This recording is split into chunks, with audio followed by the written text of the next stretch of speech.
Assalamu alaikum everyone. So in this lecture we'll be learning about the pen tool. तो आज की इस video में हम देखेंगे कि पेन टूल क्या होता है और उसके एट्रीब्यूट्स क्या होते हैं। तो पेन टूल आपका बिल्कुल यहाँ पे होता है, आप इसको हम सेलेक्ट कर देते हैं यहाँ पे। तो पेन टूल का बेसिकली काम क्या होता है, जिस तरह बेसिकली हम ड्राइंग्स में देखते हैं कि हम जब ड्राइंग कर रहे होते हैं तो क्या करते हैं कि हम एक डॉट को दूसरे डॉट के साथ मिलाते हैं तभी एक ड्राइंग बनती है। तो पेन टूल भी वही एग्जैक्टली वही काम कर रहा होता है, लाइक दिस। अब यहाँ पे मैंने क्लिक किया और मेरे एक एंकर पॉइंट बन चुकी है। तो अब ये जो लाइन है बेसिकली इसको हम गाइड लाइन कहते हैं। तो ये मुझे गाइड कर रही है कि मैं अगर दूसरी एंकर पॉइंट बनाऊंगा तो मेरी लाइन किस तरह बनेगी। तो यहाँ पे हमारी लाइन बन चुकी है। तो अब भी इस एंकर पॉइंट से अभी दूसरी हमारी लाइन आ रही है। तो पेन टूल भी बेसिकली वही काम कर रहा होता है कि ये हमें शेप बना के दे रहा होता है बाय मेकिंग डॉट्स। मैं इसको क्लोज कर देता हूँ। तो यहाँ पे मैंने एक एंकर पॉइंट बना दी, यहाँ पे मैंने दूसरी एंकर पॉइंट बना दी, यहाँ पे मैंने थर्ड एंकर पॉइंट बना दी और यहाँ पे मैंने फोर्थ एंकर पॉइंट बना दी। तो ये मेरा एक शेप बन चुका है, बट स्टिल जो मेरा शेप है वो क्लोज नहीं हुआ। तो इसको मैं क्लोज करूँगा। ये जो लाइन है इसको गाइडलाइन कहते हैं हम। ये गाइडलाइन होती है, ये कि एक्चुअल लाइन नहीं होती unless we do not make any other anchor point. तो जैसे ही मैं एक और एंकर पॉइंट बनाऊंगा तो मेरी यहाँ पे एक और लाइन बन जाएगी और यहाँ से मेरी एक और गाइडलाइन शुरू हो जाएगी जो मुझे यहाँ पे मेरी पोजीशन बता रही होती है लाइन की। अब जैसे ही मैंने उस एंकर पॉइंट पे इस कर्सर को लेके जाऊंगा जहाँ से मैंने शुरू किया था, तो मुझे एक हिंट नज़र आएगा। वो जो मेरे एंकर पॉइंट होगी थोड़ी बड़ी हो जाएगी या सम अदर केसेस यहाँ पे एक सर्किल शो होता है। तो इसका मतलब है कि यहाँ पे मैं क्लोज कर रहा हूँ अपने पैथ को। जो मेरा पैथ था, ये जो सारा हमारा प्रोसेस था, ये जो हमारा यहाँ एक एंकर पॉइंट से लेकर यहाँ तक और यहाँ से लेकर यहाँ तक, ये हमारा पैथ था। तो अब मैं इस पैथ को क्लोज करने लगा हूँ। तो यहाँ पे मेरा एक शेप बन चुका है। मैं इसको डिलीट करने लगा हूँ। डिलीट करने के लिए हम बैकस्पेस भी दबा सकते हैं और डिलीट बटन भी दबा सकते हैं। कभी कभी हम ये चाहते हैं कि मैं अपनी शेप के पैथ्स को क्लोज ना करूं और मैं इसको यहाँ पे ही एज इट इज़ रहने दूं। तो ये आपकी एंकर पॉइंट तब तक जान नहीं छोड़ेगा जब तक आप यहाँ पे एस्केप बटन नहीं दबाएंगे। Now I am pressing my escape button. आप देख सकते हैं हमारी गाइडलाइंस ऑफ हो गई और हमारा ये शेप यहाँ पे ही मुकम्मल हो चुका है। Now I am making another shape.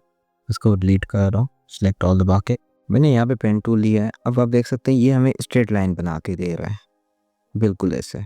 यहाँ पे स्ट्रेट लाइन बन चुकी है, ये भी स्ट्रेट लाइन है। ये एक एंकर पॉइंट से दूसरे एंकर पॉइंट तक स्ट्रेट लाइन बनाता है, but sometimes we don't want any straight lines. तो हम क्या करते हैं, व्हाट इफ हमें कर्व्स चाहिए।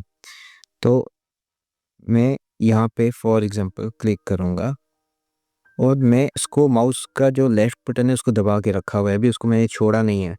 तो इसको मैं जैसे ही ड्रैग करूँगा तो ये अपोजिट साइड में कर्व होगा। For example if I am dragging it to the right side, यहाँ पे इसका कर्व बनेगा लेफ्ट साइड की तरफ। तो अगर हमने जिस साइड पे कर्व बनाना है तो हमने अपने कर्सर को उसके अपोजिट साइड पे ड्रैग करना पड़ेगा। बट इफ मैं राइट साइड कर्व चाह रहा होता हूँ तो मैं क्या करूँगा, अपने कर्सर को लेफ्ट साइड लेके जाऊँगा। ये हमारा यहाँ पे सी वाला कर्व बन चुका है ऐसा। अब हमारी बेसिकली लाइन यहाँ पे ख़त्म हो चुकी है, ये हमारा सी है। तो ये जो बड़ी लाइन है ये क्या है, ये हमारे हैंडल्स हैं जो कर्व्स को हैंडल कर रहे होते हैं। मैं एस्केप बटन दबा रहा हूँ ताकि हमारा बंद हो जाए। अब मैं डायरेक्ट सिलेक्शन टूल उठा रहा हूँ। अब ये जो हमारा हैंडल है, ये हमारा हैंडल इस कर्व को मेंटेन कर रहा है और जो हमारा जो ये दूसरा हैंडल है हमारे दूसरे कर्व को मेंटेन कर रहा होता है, हैंडल कर रहा होता है। फॉर मैं अगर इसको इस तरह बना देता हूँ, मैं इसको फिर से बना रहा हूँ। मैंने स्ट्रेट लाइन बनाई एंड मैं द कर्व। अब देख सकते हैं ये हैंडल हमारा इस कर्व को डील करेगा, बट जो ये दूसरा वाला हमारा कर्व है, दिस कर्व, ये हमारे जो नेक्स्ट हमारी लाइन है तो उसके कर्व को डील कर रहा होता है, बिल्कुल ऐसे ही। मैं एस्केप बटन दबा रहा हूँ और अब मैं डायरेक्ट सिलेक्शन दे रहा हूँ। आप देख सकते हैं कि अब मैं जैसे ही इसको वो करूँगा हम कर्व्स को एडिट भी कर सकते हैं, लाइक दिस। इस हैंडल को मैंने पकड़ा तो हमें दोनों हमारे हैंडल्स नज़र आ रहे हैं। हमें दोनों हैंडल्स की ज़रूरत नहीं होती, दैट्स वाई ये हमें एक हैंडल शो कर रहा है, क्योंकि हम एक हैंडल को मूव करेंगे तो दूसरा तो उसके साथ ऑटोमेटिकली मूव कर रहा होता है। अब मैं एक और शेप बना रहा हूँ which is most important one for right now. मैं यहाँ पे एग्जैक्टली वही सी बनाना चाह रहा हूँ। अब व्हाट इफ़ मैं चाहता हूँ कि मुझे यहाँ पे कर्व नहीं चाहिए, मुझे एक स्ट्रेट लाइन चाहिए। तो मैं क्या करूँगा, मैं सबसे पहले जाऊँगा इस एंकर पॉइंट पे क्लिक करूँगा इसका मतलब है मेरा पैथ यहाँ पे क्लोज हो गया है, मेरा कर्वी पैथ जो था यहाँ पे क्लोज हो गया, मैंने पैथ को क्लोज कर लिया। अब मेरी दूसरी लाइन मेरे अकॉर्डिंगली बनेगी, वो ऑटोमेटिकली उसको कर्व नहीं करेगा, हमें वही as it is straight line show होगी। अब हम चाहें तो इसको स्ट्रेट बना दें, मैं शिफ्ट दबा के इसको स्ट्रेट बना रहा हूँ, अब ये स्ट्रेट लाइन बन चुकी है। अगर मैं इसको यहीं पे क्लोज करना चाह रहा हूँ, मैं इसको एस्केप बटन दबाऊंगा, ये क्लोज हो जाएगा। पर व्हाट इफ़ मैं सेम किस्म का कर्व बनाना चाह रहा हूँ, सेम टाइप का सी बनाना चाह रहा हूँ, तो मैं सिंपल फिर से वही उसको करूँगा। अदरवाइज़ इस तरह पॉसिबल नहीं था कि मैं दोनों सेम डायरेक्शन में दो कर्व्स बना सकता, क्योंकि उसने ऑटोमेटिकली उसके अपोजिट साइड कर्व बना दिया था। ऐसे देखें, ये हमारा अपोजिट साइड बनता था।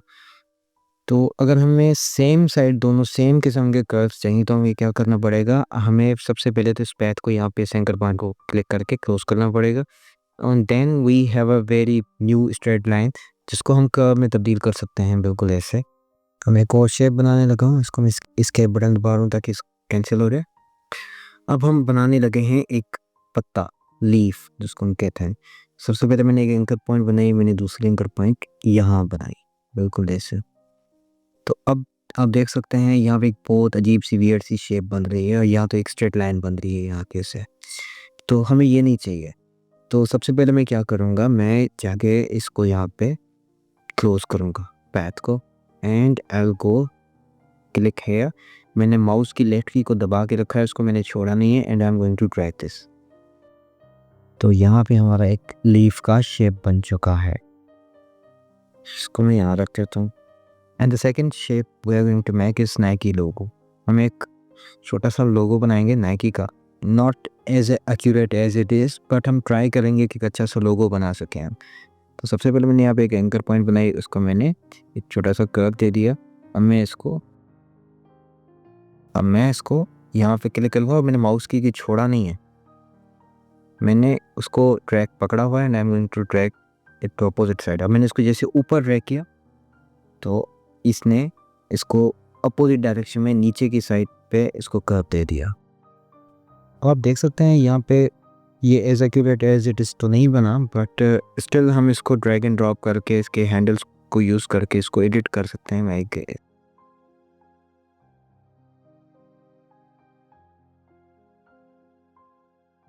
So that's all for this video. अगली वीडियो में हम इसी टूल को कंटिन्यू करेंगे और हम सिमेट्रिक शेप्स बनाने की कोशिश करेंगे। Thank you for watching, see you next video. Thanks for watching. Don't forget to like, subscribe, and hit the bell button for the updates.